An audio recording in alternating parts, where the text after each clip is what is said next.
E aí, gente, tudo bom? Hoje é o nosso segundo episódio aqui do Bora Conversar. Eu vou trazer aqui para vocês um papo especial com um amigo nosso aqui de muitos anos, é o Rodrigo Meirelles.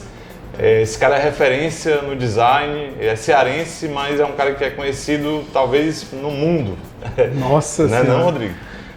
Digo isso porque o cara já fez trabalhos, assim, tem décadas que faz trabalho com design e ele é uma referência aqui pra gente, já foi, inclusive, por coincidência, sócio fundador da Performa, né? Fundamos junto esse negócio aqui. O Rodrigo é um cara que trabalha já há muito tempo nesse mercado, é um cara que tem muita bagagem, muita expertise, e o papo que a gente vai ter com ele é para falar sobre design estratégico para marcas, porque eu acho que é um assunto muito relevante para o momento atual, onde a gente fala de personalidade, a gente fala de persona, fala de posicionamento de marcas, né? E aí eu queria começar, Rodrigo, primeiro que você se apresentasse, falasse um pouco aí sobre quem você é e tua trajetória aí dentro desse mercado. Ah, legal. Primeiro, obrigado pelo convite. É bom estar de volta aqui, de certa maneira. A casa é nova, mas o lugar é conhecido, né? Assim, é legal ver também que um negócio que a gente ajudou a começar tá prosperando, tá crescendo, porra. E tá aqui perto também, tanto de você como do tio Célio aqui, que é uma pessoa também muito querida, que tá desde o começo também com a gente e tal, né? Cara, assim, falando um pouco da minha trajetória, a minha formação, né, de graduação é em publicidade, e aí trabalhei com publicidade desde muito cedo, desde os anos 2000, assim.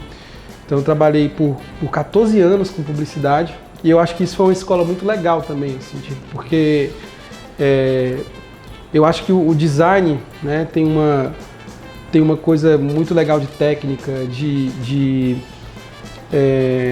desse trabalho um pouco mais visual mesmo, mas eu acho que a publicidade, ela traz algumas coisas legais que estão muito relacionadas hoje ao que eu acho que eu trago para o meu trabalho, que é assim, trazer conceito para as narrativas que a gente vai trabalhar, que eu acho que isso é o que diferencia assim, um design que é um mero desenho de um design que tem propósito. Que tem propósito, que tem narrativa, que eu acho que é o principal, assim, né? Tipo, sempre que a gente está fazendo algum trabalho lá na Cluster, assim, tipo, eu sempre jogo a coisa do tipo, cara, tá, mas o que tá por trás disso aqui? Qual é a narrativa? O que a gente está tentando contar para as pessoas, né? Porque eu acho que no final das contas é sobre isso, né? Assim, as pessoas se relacionam com marcas, como se relacionam com histórias, como se relacionam por sentimento, né? Por sentido, assim, por narrativa mesmo. E eu acho que isso, quando eu penso em retrospecto, assim, foi uma coisa legal que a publicidade já me trouxe, assim, tipo. E aí quando eu busquei esses outros conhecimentos de design, acho que essas coisas se acoplaram, assim, encaixaram legal, entendeu? Então acho que assim, eu sempre tinha um conflito, assim, até de não sou mais publicitário, como se fosse uma coisa até assim, como se publicitário ter sido publicitário fosse uma coisa ruim, mas hoje eu acho que eu tenho maturidade para entender que isso também me ajudou a ter a visão que eu tenho hoje, assim, né? Então eu costumo dizer o seguinte, eu acho que mais do que designer, que publicitário, que marqueteiro, o que quer que seja, eu acho que a gente é contador de história, assim, sabe? E aí isso inclusive me remete muito a uma coisa assim de infância, de adolescência, porque a minha grande vontade quando o que você quer ser quando crescer, né? Eu queria ser cineasta, tipo assim, então, e eu acho que isso tem tudo a ver, tipo, no final das contas é isso, a gente está criando universos, né, para contar histórias com quais as pessoas se relacionam, entendeu? Acho se identificam. Né? Então acho que no fundo assim, foi mudando meio como, mas o porquê e o propósito principal sempre foi esse, assim, né, de certa maneira tentar contar uma história, né? Tentar contar uma narrativa, tentar fazer com que as pessoas se emocionem, se relacionem com aquilo. Vixe, Rodrigo, apareceu foi cerveja aqui. Nossa, que delícia! Meu Deus, que mágica, poxa, cara. Adorei aqui, já tô... o que é o efeito especial, né? Provavelmente ficar até tarde aqui conversando. Rodrigo, como é que é o mercado de design em Fortaleza? Já mudou? Não era isso não a pergunta? Não, era como é que é fazer design em Fortaleza, né? Como é que tu enxerga o mercado de design aqui em Fortaleza?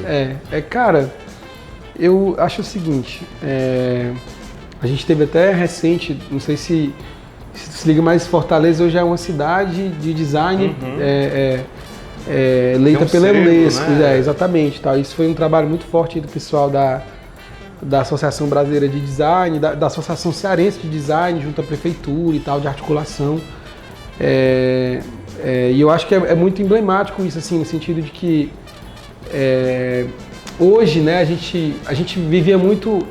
Eu acho que, obviamente, que economicamente ainda existe um pouco a polarização ali de Sudeste, né, de São Paulo. A gente pensar dessas grandes vamos dizer assim, potências econômicas do país. Mas, por outro lado, cara, eu acho que tem um achatamento do mundo, assim, essa coisa da pandemia. E, na verdade, já era um processo que vinha acontecendo, né? Mas, assim, tipo, por exemplo, hoje a Cluster é 100% remota, a gente, né? E, pô, a gente tem possibilidade de trabalhar com designers, ilustradores de vários lugares do Brasil e do mundo, entendeu? Assim, né? Assim como, por exemplo, tem várias empresas hoje, agências grandes de São Paulo de design. Eu tenho amigos que trabalham na Tátil, que já trabalharam em empresas que, em teoria, são sediadas em São Paulo, mas que estão, por exemplo, trabalhando aqui. Em casa. Né? Em casa. Tipo, isso é uma possibilidade cada vez mais real, né, assim, disso. Então, assim, eu acho que esse achatamento, pra gente, ele de certa maneira é bom. Né? Assim, tipo, porque, inclusive, possibilita a gente alcançar mercados que a gente talvez não chegasse. Entendeu? Tipo, eu já tive a oportunidade de fazer trabalho para clientes da Alemanha, clientes americanos. Tipo assim, são coisas que, pô, se a gente tivesse num mundo pré-digital aí nesse sentido, como é que a gente faria para chegar num cliente desse, né? Assim, verdade. Tipo, e para colaborar com pessoas, cara, tipo, a geografia não é mais distância nesse sentido, né, cara? Então, assim, eu acho que quando a gente fala de, como é fazer design em Fortaleza? É difícil, né? Porque até eu comentei mais cedo, né? Assim, tipo, o Nizango, a Anais, quando tentou abrir aqui uma frente de publicidade, dizia que a gente não tem verba, tem mesada, né? Porque realmente, assim, o dinheiro circula menos, as marcas são menores, a concorrência também, querendo ou não, é menor também de quando está no mercado maior. Mas, por outro lado também, cara, e aí isso tem a ver também com esse achatamento do mundo, né? Assim, tipo, as pessoas hoje, elas têm acesso a um mundo de marcas, de coisas que elas também não tinham há 30 anos, entendeu? De referências, né? Tipo, eu acho que tem um mercado aqui, por exemplo, que é muito emblemático disso, que é o mercado de gastronomia. Tipo, se você pegar o mercado gastronômico aqui do Ceará há 30 anos atrás, você basicamente era picanha de alguém, né? Era assim, picanha de alguém ou pizzarias. Você não tinha uma diversificação, assim. Hoje, cara, aqui mesmo no prédio da gente aqui, né? Você tem cozinha italiana, cozinha japonesa, cozinha tailandesa, tipo assim, você tem uma riqueza de ofertas nesse sentido. Bem diversificado. E cada vez mais sofisticado, né? Tipo assim, pizza não é mais só pizza, é pizza napolitana, pizza de fermentação natural, pizza massa fina, pizza massa... Tipo assim, então, a gente foi... A gente como sociedade também foi se sofisticando nesse sentido também, inclusive de apuro visual, né? Por exemplo, se a gente vai pensar aí no mundo, isso por bem e por mal, né? No mundo pré-digital que você não tinha um Pinterest da vida. Hoje em dia as pessoas começam a navegar ali no Pinterest, para terror dos arquitetos e dos designers, e começam a achar um monte de referência ali pelo mundo, né? O problema é aquele, né? O cara quer fazer, não, se eu quero uma coisa tipo isso aqui, o cara vê, não, beleza. Mas para fazer isso aqui custou tanto, né? E a verba às vezes é 10 vezes menor, né? Mas eu vejo isso nesse sentido, assim, eu acho que tem lados bons e lados ruins, mas eu acho que para quem faz design, a minha leitura é de que é cada vez melhor nesse sentido, entendeu? E que também tem outra coisa que é assim, Marcelo, os clientes estão entendendo cada vez mais a diferença entre você construir uma marca, né, assim, de você criar uma marca, de criar uma identidade de marca e trabalhar uma marca. Tipo assim, ou seja, um trabalho de concepção daquilo, de gestão daquilo, de gestação daquilo, na verdade, né? E um trabalho de ativação daquilo. Porque a gente também, e aí a consequência do mercado que a gente tinha, você tinha um mercado em que as agências de publicidade eram totalmente full service, né? Porque não existia esse grau de especialização também. Então a agência fazia o logotipo, fazia campanha, fazia tudo, né? Assim, e hoje, eu falo isso por experiência própria, no sentido assim, do que eu tenho vivenciado com os clientes. Eles já têm aquela noção assim, de, cara, a agência é para ativar, tipo, é para gerar tráfego, ou gerar um movimento, ou gerar... Mas antes disso, eu preciso criar aqui o estofo do que eles vão, né, do que eles vão trabalhar, entendeu? Porque senão a gente vai estar todo mundo vendendo a mesma coisa, entendeu? Era uma das perguntas que eu tinha para te fazer também, que era exatamente isso, porque sempre foi uma característica, né, que principalmente no mercado local, que a agência é o local onde você procura Era o full service, uma solução para criar marca, nome, identidade, campanha e todos os desdobramentos possíveis. E tá cada vez, a gente percebe mais uma dissociação, né? Uma percepção, mas principalmente também para quem já sabe o que quer, né? Porque aí depende muito da maturidade do cliente, né? Nesse sentido, de saber que, tipo, eu acho que ele tem que ter maturidade para perceber que ele não vai encontrar a mesma entrega numa agência de publicidade do que num estúdio de design. E eu acho que não é uma questão nem, por exemplo, é perfeita essa palavra dizer assim, mesma entrega, porque eu acho que não é nem uma questão de qualidade, é de tipo de entrega, tipo assim, né? É do cara entender que, cara, isso aqui entrega isso, e isso não é melhor nem pior, é no sentido de que, cara, é isso aqui que eu preciso agora, nesse momento. E beleza, e agora vamos partir para isso daqui, que é essa galera que vai me entregar agora o resultado, né? Assim, tipo, é muito nesse sentido, assim. Perfeito. Eu tava conversando hoje com um cliente, assim, tipo, de que a gente passou um ano passado todo meio que remodelando a coisa e tal, e dando uma forma para aquilo ali. E ele disse, cara, agora eu acho que tá na hora, e eu acho que assim, é difícil até a gente encontrar clientes com esse grau de maturidade, né? Assim, mas o cara entendeu, cara, agora eu acho que tá na hora de eu colocar o bloco na rua valendo, assim, tipo, de aí eu vou contratar uma agência de publicidade para ativar offline, contratar uma agência de tráfego para ativar online, mas como você tá falando, isso aí obviamente que requer um conhecimento e tal, mas eu por outro lado também, assim, eu acredito cada vez mais também, Marcelo, que o mercado não tá para amadores, assim, tipo... Não dá mais, entendeu, cara? Assim, porque é muita gente com muito conhecimento, muita ferramenta, entendeu? Assim, tipo, você que tem uma expertise fabulosa com design, com o mercado imobiliário, sabe? Tipo, não dá mais pro cara vender no mercado imobiliário com um panfletinho, cara. Tipo, o panfleto é uma coisa daquilo ali.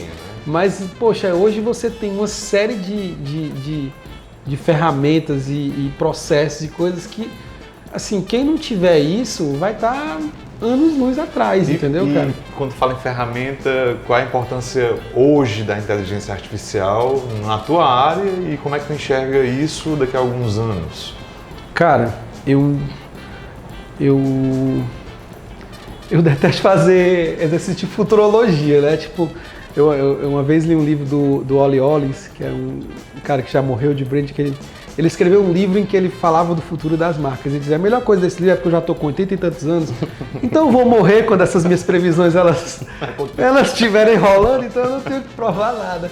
Eu disse, pô, fantástico isso, vou deixar para escrever isso quando eu tiver uns 80 e tantos anos. Mas, cara, essa questão de inteligência artificial são coisas que, assim, eu já travei contato, né, tanto com o ChatGPT, como com geração de imagem e tal. E eu acredito cada vez mais assim, cara, que isso só vai reforçar cada vez mais a importância do fator humano naquilo. No sentido assim, de que, por exemplo, hoje tá muito fácil se eu disser assim, cara, como seria uma animação do Pokémon no estilo do Hayao Miyazaki? Eu vou lá e digo, Midjourney, por favor, eu queria que você imaginasse cenas do Pokémon no estilo de animação. Provavelmente ele vai me entregar uma coisa assim, foda, tipo que do ponto de vista ilustrativo, do ponto de vista braçal, eu levaria muito tempo para resolver aquilo e tal, não sei o quê. Só que aí tem acho que aí tem uma outra questão que é assim, eu não sei se vocês já tiveram a sensação, quando você vai vendo umas imagens de AI, vai rolando meio com a sensação assim de, parece que tudo é meio parecido, assim, tipo, porque, e assim, e esses crossovers de, eu quero o Super Mario Hulk, eu quero, não sei, tipo assim, isso é banal, tá entendendo? Tipo, isso qualquer um pode imaginar, entendeu? Assim, tipo, agora, pessoas que de fato dominem aquela ferramenta, a ponto de que ela entregue uma coisa que só tá na imaginação dela, eu acho que esse é o lance, entendeu? Assim, e aí eu acho que, inclusive, assim, eu acompanho tanto fotógrafos mais old school, por exemplo, como fotógrafos mais conectados com isso, né? E eu acho que pra galera de fotografia, o cara que abraçar isso, cara, ele vai largar na frente, assim, porque... E ele tiver, obviamente, que o pensamento criativo também, né? E aí, a gente sempre quando, né, assim, os nossos... Vocês que fazem vídeo, amigos fotógrafos, assim, não é só uma câmera, né? É uma pessoa por trás ali que tá clicando a câmera. Mas que tá, essa pessoa por trás ali, que tá ali dando prompt, ela cada vez mais vai ser a parte que vai fazer a diferença naquilo. Porque, né, tipo assim, imagens banais, aquele prompt vai gerar os borbotões, entendeu? Assim, tipo... Assim, e cara... Quem souber extrair... Cara, impressionante, assim, tipo... se você acompanhar a evolução, por exemplo, do Midjourney, né, de uma versão de 1 ano atrás para agora, é absurdo, cara, assim, é muito absurdo. Tipo, agora, vai gerando também essa saturação de, daqui a pouco, não é que isso vai estar saturado, mas essas coisas que são fáceis de você gerar, elas vão estar saturadas, porque elas vão, é como um banco de imagem, cara, né, tipo, no começo o banco de imagem era aquela farra, hoje a gente olha e diz assim, cara, isso tem cara de banco de imagem, verdade. Entendeu, assim, tipo... E eu acho que por outro lado também, né, tinha um sociólogo um antropólogo, que é o Stuart Hall, que diz assim, que toda tendência gera uma contra-tendência, né, assim. Tipo, eu acho que isso aí vai ser meio que o vinil também, assim, tipo, essa coisa do AI vai gerar também uma valorização cada vez mais de uma imagem real natural, e tal, né? isso aqui. Verdade. Entendeu? Então, tipo assim, eu acho que, pô, é bem complexo. Agora, assim, essa questão, por exemplo, do Midjourney, também é uma ferramenta que, assim, tem uma frase que atribuem ao Einstein, coitado do Einstein e da Clarice Lispector, né? Que eles estão aí, muitas frases que ninguém sabe se de fato pertenceram a eles. Mas o Einstein, dizem que foram mostrar o computador para o Einstein e tal. Pelo amor de Deus, não estou dizendo que isso é verdade, estou só contando a história porque era boa. E aí mostrar, ele faz esses cálculos aqui, tantos cálculos em tantos segundos e pipipi, popopó, não sei o quê. Aí o Einstein olhou e perguntou assim, beleza, mas o que ele pergunta? Né? Tipo assim, e o AI, ele é justamente isso. Assim. Ele depende. É tipo, o que a gente vai dar. Exatamente. O que a gente vai dar de input, né? Assim, inclusive porque tem, por exemplo, no próprio ChatGPT, mesmo na versão paga, tem várias inconsistências. Assim. Você pergunta. E ele vai às vezes se ele não souber a resposta, ele vai te inventar uma resposta que é bem retórica, mas que muitas vezes não é 100% real. Né? Eu estava vendo um vídeo daquele Attila Yamarino, que é o cara lá aquele cientista, né, que estava, enfim, ele fala muito de tendência e tal, e aí ele estava falando, esse vídeo é relativamente antigo até, ele dizendo que perguntou ao ChatGPT sobre a reprodução sobre o sexo das lesmas, uma coisa assim, reprodução das lesmas. Só que era uma coisa que não existia, tipo, o ChatGPT deu uma resposta elegantérrima para ele, né? Aí ele estava até falando assim, pô, esse ChatGPT me lembrou um cara que, quando eu fazia mestrado, ele fazia doutorado e todo mundo, adorava esse cara falava muito bem, era aquele cara que sempre reunia muita gente ao redor dele e todo mundo achava ele extremamente inteligente. E no dia que eu sentei para conversar com ele, eu vi que ele não sabia nada, né? Assim, e óbvio que não é isso. Assim, o ChatGPT, ele te acelera muitas coisas, assim, tipo, e eu acho que tem umas coisas que é o seguinte também. Ele às vezes te abre leques que você não estava imaginando, entendeu? Então, assim, a gente nunca pegou, quando foi fazer algum trabalho de estratégia, do ChatGPT, copiou e colou. Claro, mas tinha coisas assim, pô, isso aqui é interessante. Né? Pô, isso aqui eu não estava vendo, tá entendendo? Assim, é mais uma cabeça para pensar naquilo, entendeu? E às vezes, cara, e às vezes para estruturar algumas coisas também, porque tem coisas que a estrutura não vai mudar muito. Tipo assim, então, por exemplo, sei lá, você está trabalhando numa apresentação comercial para um cliente. Geralmente, você sabe mais ou menos como é que era a estrutura. Né? Assim, se a gente for fazer na mão, a gente vai tentar, a gente vai fazer na mão, literalmente. Exato. Se você der um input para dizer, cara, estrutura uma apresentação comercial para mim disso aqui, ele vai te dar aquilo, e ele te dá no mínimo um roteiro a partir do qual, um esqueleto a partir do qual você... Então assim, você poupou um tempo de dizer, cara, eu tô olhando aqui para a tela em branco, e aí, tá entendendo? É como se eu pegasse um pré-moldado para me ajudar a construir alguma coisa, né? Eu não sei se tinha um post que eu achei muito engraçado, que o cara diz assim, eu quero ver o ChatGPT responder quando o cliente diz assim, tá faltando um tchan, né? Como é que tipo assim, que o ChatGPT vai responder assim.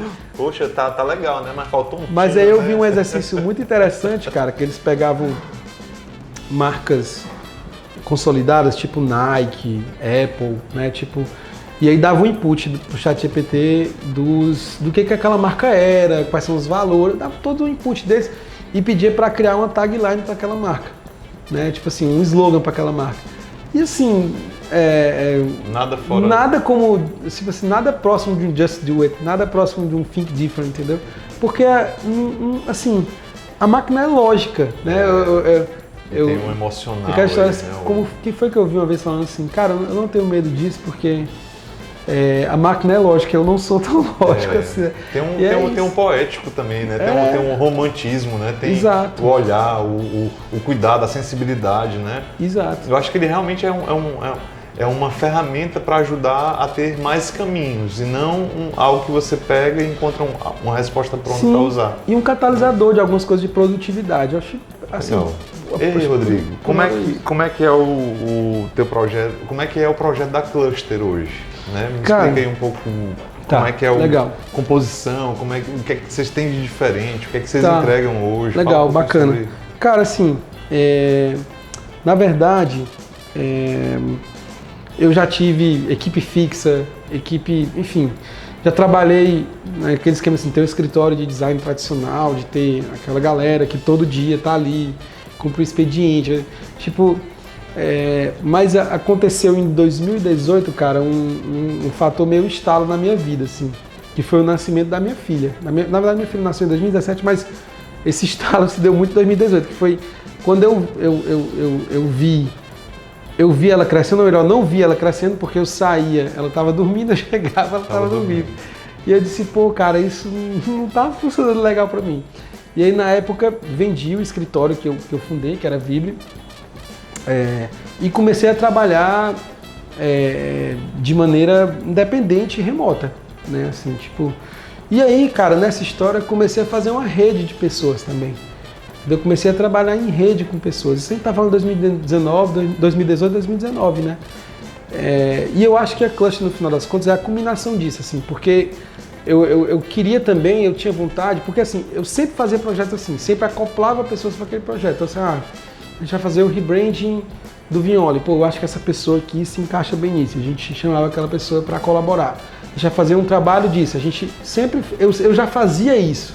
Não tava times para executar esses projetos, né? E aí, cara, quando foi nesse ano de 2023, eu disse, pô, aí ficava naquela, tipo, o Rodrigo de onde, não sei o que e tal. Eu disse, cara, agora eu vou formalizar essa coisa assim, de que não existe uma equipe fixa, entendeu? A gente tem um núcleo duro mínimo, né? Assim, tipo, tem eu, basicamente no design, eu, Ivan, e aí tem pessoas chaves em áreas estratégicas, assim, tipo, tem um cara de tecnologia, tem um cara de estratégia, tem um cara de comunicação, né? Tipo, na tecnologia tá o Denilson, na estratégia tá o Thiago, na comunicação tá o Miyazaki entrou agora pro time semana passada, eu vi. né? Tipo, e aí a gente foi trazendo essas pessoas assim, para de acordo com o projeto, a gente traz essas pessoas para dentro do projeto e essas pessoas trazem outras pessoas. Então, assim, é de fato um cluster, entendeu? Assim, tipo, que eu costumo dizer assim, cara, quando eu tinha uma equipe muito fixa,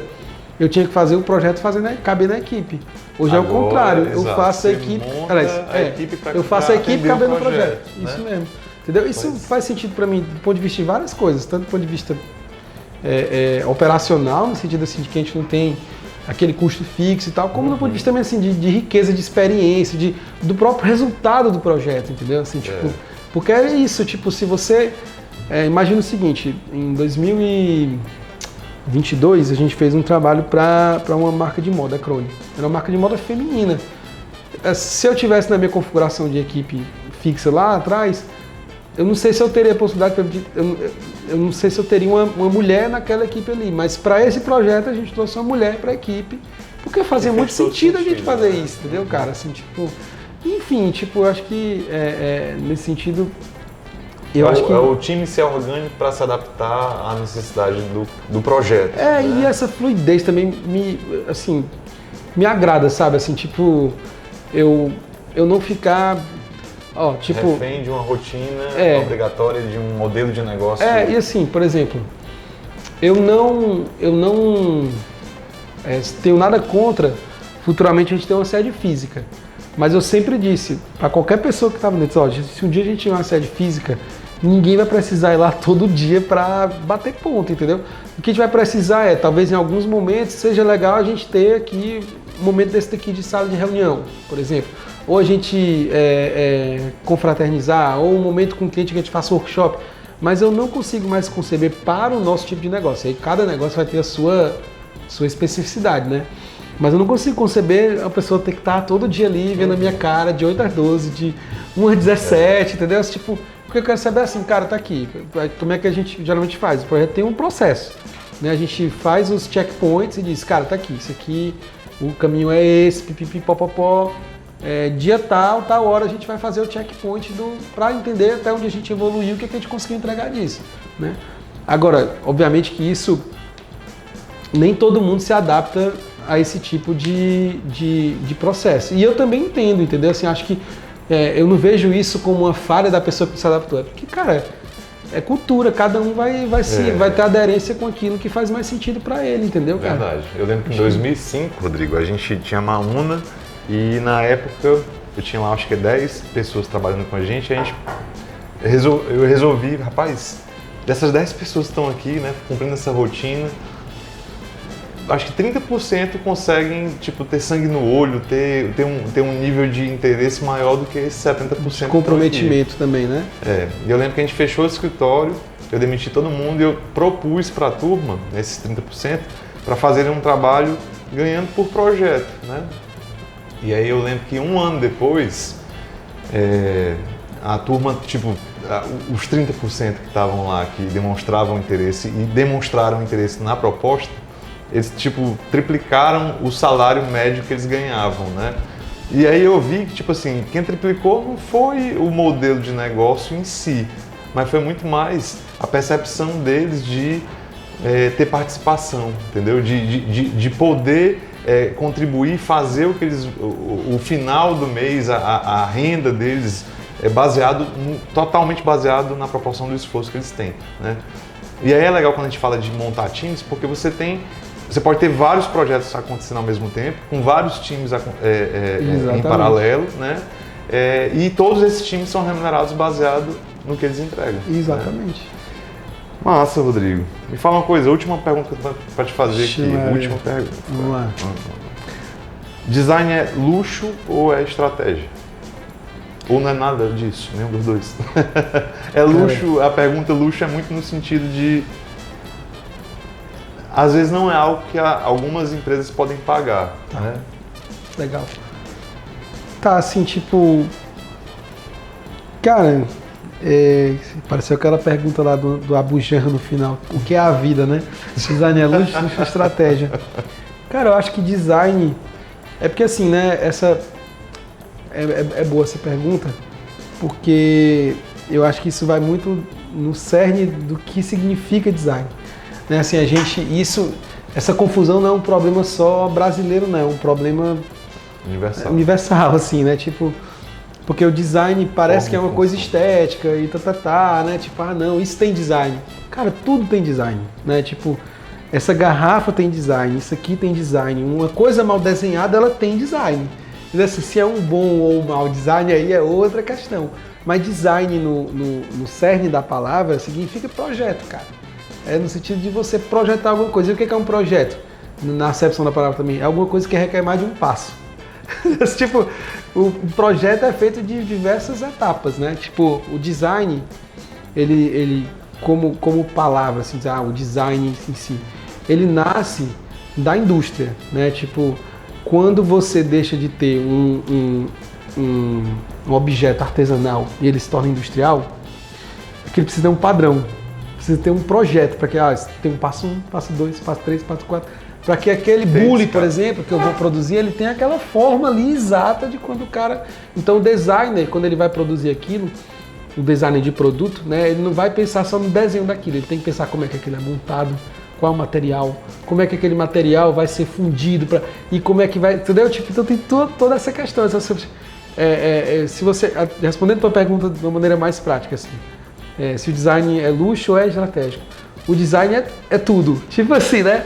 Mas o design do ponto de vista de negócio, né? Eu acho que é fundamental, cara, assim, tipo, e aí assim, eu não acho também que todo mundo precisa ter tipo assim,